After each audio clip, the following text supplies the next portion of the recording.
This is Jatello. The Impala has just been choked on Queen Cake, and you're watching 3 podcasts. 3 quarters podcast. 3 quarters podcast. That is Jatello for you. Jatello! 3 quarters podcast crew shooting today from Strollers. This is episode 5. And with you, of course, is Ngashi, official noisemaker. Nzoro, the geeky church. Shalom, the beauty of the brains. Fair enough, man. So guys, no. Yeah. Let's start with Nash. Yeah. Nash, you always say Impala. At the form team. At the form They're team. the guys who watch. You guys, what do you think about the game yesterday? I won't even talk so much. How shall we take it up, man? You guys, tell me. I think Impala just lacked on execution. Not to take anything away from Quins. Quins were definitely the form team on the day. Quins were mentally prepared. Quins in every aspect apart from the scrum. Beat Impala. Yeah. Even in the fans. Because the fans for Quins was so loud at Impala. That's the question I kept on asking. Like, how is it that Impala guys were quiet? First, the number one thing, when it started raining, Because they were only making noise on on social media. That's why. They were all huddled up in their kiosk. Outside. The Impala kiosk. The Impala kiosk. But I mean, hats off to Quins. These guys were. It was all about efficiency. Yeah. They didn't dominate the scrums. But when they needed to execute on stuff, they did. Case in point was their last try. If you check their last try, Patrice. It was a scrum in Impala's 5. Yet Impala had been dominating the scrums, but on this particular one, they executed it very well, and 5 points on the board, man. And it's like we're discussing how this season Queens have become that team for first half. They're taking the game by first half. They were really quick off the blocks. Yeah. And then now getting back, as in taking back the lead from Queens, is proving difficult for everyone, Including Impala. Yeah. I mean, 18-0. Yo, Quins are on another. Like 18-0 at halftime. Versus Impala. At Impala. That one you have to take hands out. Hats off to Quins. You know, for me, from when what's his name, Paul Mutsami, I think. And he was actually the man of the match from the Impala side.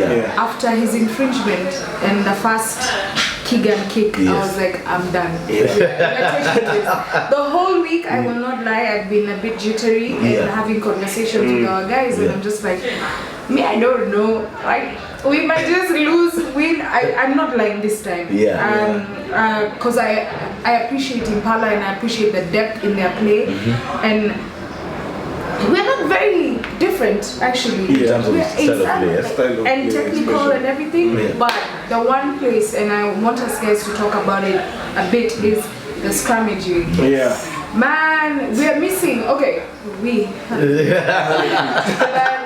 Harlequins are missing James. James Kamea, then our captain Tony Mutai, our club captain that is. Ronald Musaja as well, and a couple Misango and a couple of other people, and our pack, you could tell that it was very light. And when we were playing at Impala side, and remember the 2 scrums that were held up, the tries that were held up, and I just kept on watching, and I'm like, yo, these guys, we were really, really struggling. And to see our 8th man, who's a tiny guy. I like him though. He's a firecracker completely.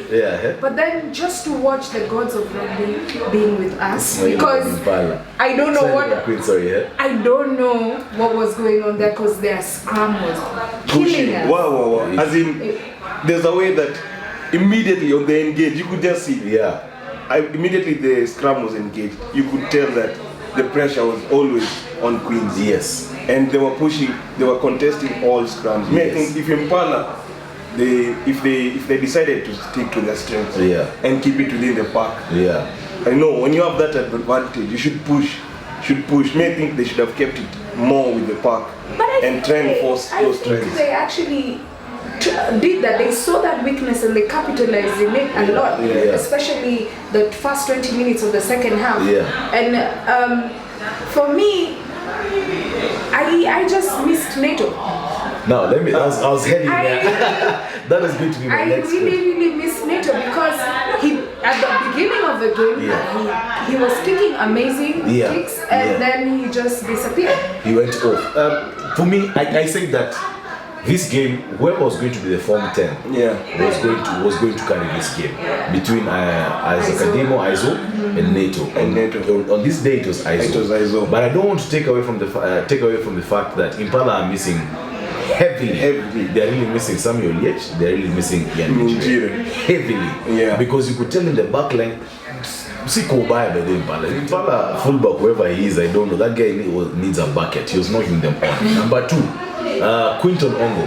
When he skewed that kick in the first 5-10 minutes, the next thing that happened, Iso put him under pressure. And he knocked on the ball. And I remember having a conversation with Pius after the game, Pius Shindu, who I think also had a very decent game.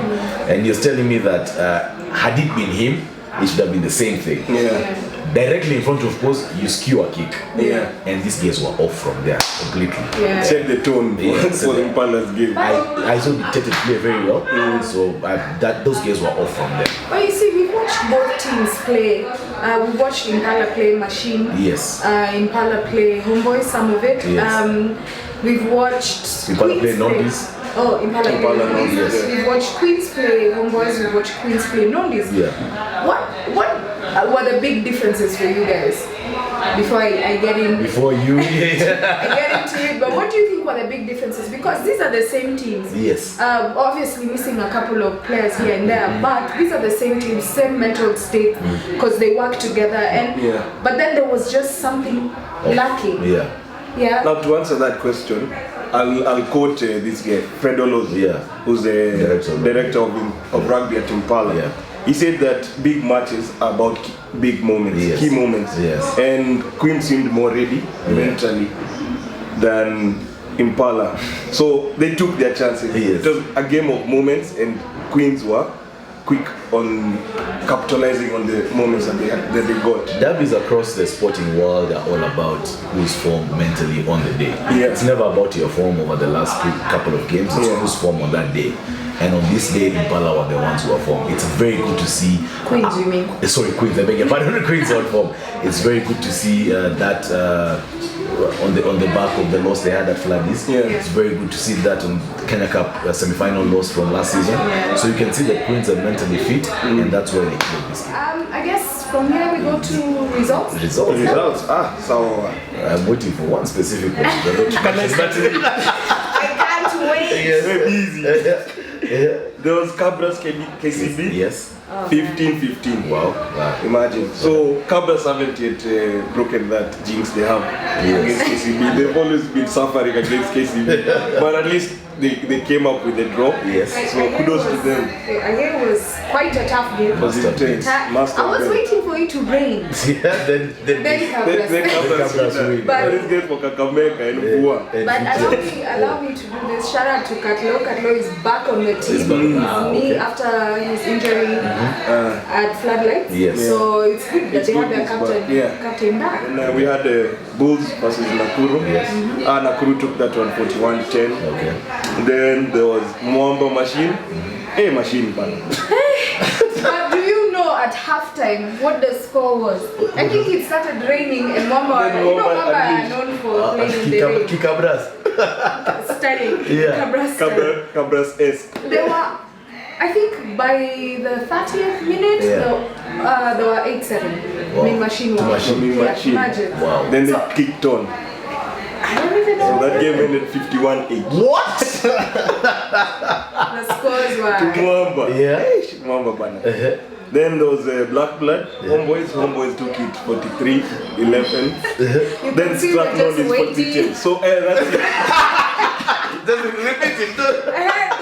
Repeat Strathmore Nondies. 43-10. God. Then now can we talk about No. That one. We must. This is Strathmore's maiden win, and look at the scoreline, man. 10. It's in the Strathmore at home, they had the advantage. No, but their pitch is really bad. So I can understand how these Englishmen.